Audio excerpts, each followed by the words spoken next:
Assalamualaikum warahmatullahi wabarakatuh. Perkenalkan, nama saya Ahmad Rival Fauki.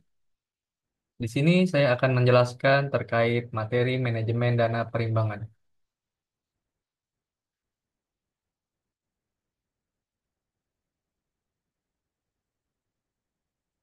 Dalam materi ini saya akan menjelaskan beberapa pembahasan. Yang pertama, pengertian dana perimbangan dan landasan hukumnya. Yang kedua, komponen dalam dana perimbangan. Yang ketiga, ada mekanisme pengelolaan dana perimbangan. Dan yang keempat, tantangan dan solusi. Dan yang terakhir, atau yang kelima, ada kesimpulan. Dalam pembahasan pertama, saya akan menjelaskan pengertian dari dana perimbangan. Dana perimbangan adalah dana yang dialokasikan dari anggaran pendapatan dan belanja negara atau APBN kepada pemerintah daerah untuk mendukung pelaksanaan desentralisasi fiskal. Dana ini bertujuan untuk menciptakan pemerataan kemampuan keuangan antar daerah serta mengurangi kesenjangan fiskal. Desentralisasi fiskal sendiri adalah penyerahan sebagian kewenangan fiskal dari pemerintah pusat kepada pemerintah daerah yang memungkinkan daerah untuk mengelola sumber daya keuangannya sendiri. Dana perimbangan menjadi instrumen penting dalam sistem keuangan negara yang berasaskan otonomi daerah. Landasan hukumnya yaitu diatur oleh beberapa regulasi utama di Indonesia. Regulasi yang pertama yaitu Undang-Undang Nomor 33 Tahun 2004 tentang perimbangan keuangan antara pemerintah pusat dan pemerintah daerah. Landasan hukum yang kedua yaitu peraturan pemerintah yang mengatur secara teknis terkait alokasi dan mekanisme pengelolaan dana perimbangan. Dan yang terakhir ada Peraturan Menteri Keuangan atau PMK yang menetapkan pedoman spesifik untuk pelaksanaan pengelolaan dana ini. Selanjutnya ada komponen dalam dana perimbangan. Dana perimbangan sendiri terdiri dari tiga komponen utama, yaitu dari dana bagi hasil atau DBH, yang kedua dana alokasi umum DAU, dan yang terakhir ada dana alokasi khusus atau DAK.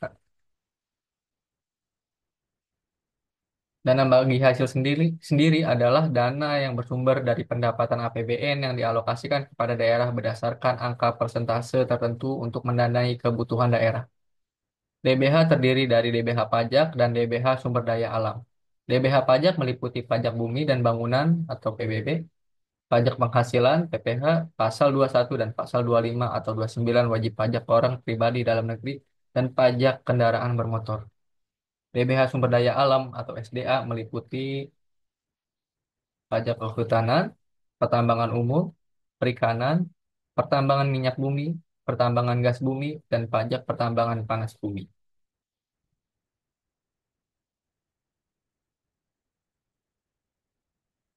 Dana alokasi umum atau DAU adalah dana yang bersumber dari pendapatan APBN yang dialokasikan dengan tujuan pemerataan kemampuan keuangan antar daerah untuk mendanai kebutuhan daerah dalam rangka pelaksanaan desentralisasi.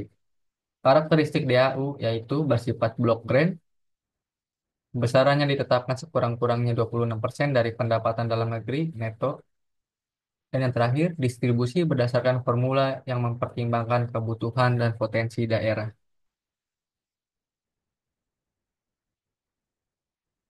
Dan yang ketiga, ada dana alokasi khusus atau DAK, adalah dana yang bersumber dari pendapatan APBN yang dialokasikan kepada daerah tertentu dengan tujuan untuk membantu mendanai kegiatan khusus yang merupakan urusan daerah dan sesuai dengan prioritas nasional. Karakter, karakteristik DAK yaitu bersifat spesifik grant, diarahkan untuk kegiatan khusus dalam rangka pembangunan dan atau peningkatan sarana dan prasarana. Memperhatikan ketersediaan dana dalam APBN. Jenis DAK ada dua, yaitu DAK fisik, contohnya infrastruktur, sarana pendidikan, kesehatan, dan lain-lain. Dan yang kedua ada non-fisik, yaitu pendidikan, kesehatan, tunjangan profesi guru, dan lain-lain.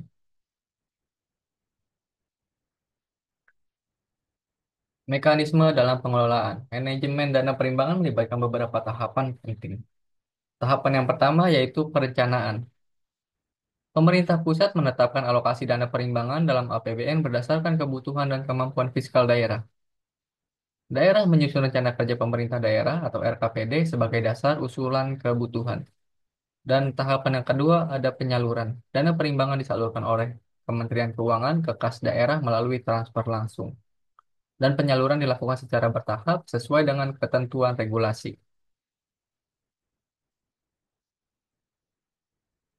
Tahapan yang ketiga ada penggunaan. Dana bagi hasil dialokasikan untuk mendukung pembangunan sektor yang menjadi sumber pendapatan. Dana alokasi khusus digunakan untuk kebutuhan belanja daerah tanpa terikat pada program tertentu. Dan dana alokasi khusus digunakan sesuai dengan petunjuk teknis dan prioritas nasional. Tahapan yang terakhir yaitu pelaporan dan pengawasan.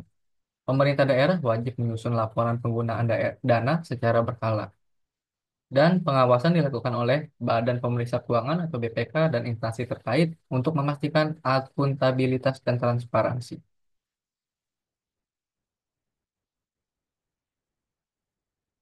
Tantangan dalam manajemen dana perimbangan. Ada beberapa tantangan. Yang pertama yaitu ketimpangan fiskal antar daerah. Daerah dengan sumber daya alam melimpah seringkali memiliki pendapatan lebih besar dibandingkan dengan daerah yang lain. Dan formula penghitungan DAU dan DBH belum sepenuhnya mengatasi ketimpangan tersebut. Tantangan yang kedua yaitu ketergantungan pada pemerintah pusat. Banyak daerah yang masih sangat bergantung pada transfer dana dari pusat karena minimnya pendapatan asli daerah atau PAD. Tantangan yang ketiga yaitu masalah transparansi dan akuntabilitas. Risiko penyelewengan dana atau penggunaan yang tidak sesuai dengan tujuan sering terjadi akibat lemahnya pengawasan.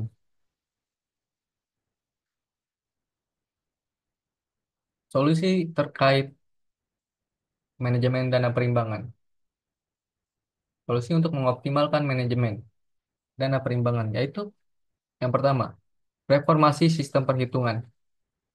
Memperbaiki formula alokasi DAU dan DBH agar lebih adil dan sesuai dengan kebutuhan nyata daerah. Solusi yang kedua yaitu peningkatan kapasitas pemerintah daerah. Pemerintah daerah dapat melatih SDM daerah untuk lebih mampu mengelola anggaran secara efektif dan mendorong inovasi dalam pengelolaan keuangan daerah.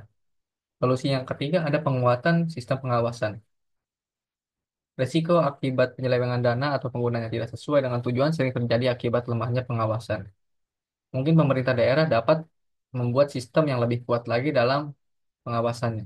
Dan yang terakhir ada peningkatan PAD. Di sini kita dapat mendorong daerah untuk meningkatkan pendapatan asli mereka melalui optimalisasi pajak dan retribusi daerah. Kesimpulan pada materi ini yaitu, manajemen dana perimbangan merupakan aspek krusial dalam pengelolaan keuangan daerah yang memerlukan perhatian serius dari semua pemangku kepentingan, mulai dari pemerintah pusat sampai dengan masyarakat. Keberhasilan pengelolaan dana perimbangan akan berdampak langsung pada peningkatan kesejahteraan masyarakat dan pemerataan pembangunan di seluruh wilayah Indonesia.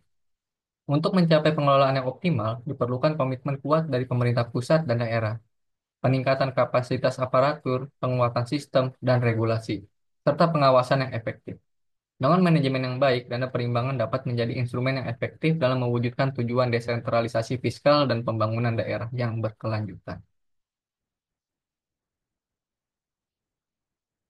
Sekian materi yang bisa saya sampaikan, kurang lebihnya saya mohon maaf dan terima kasih.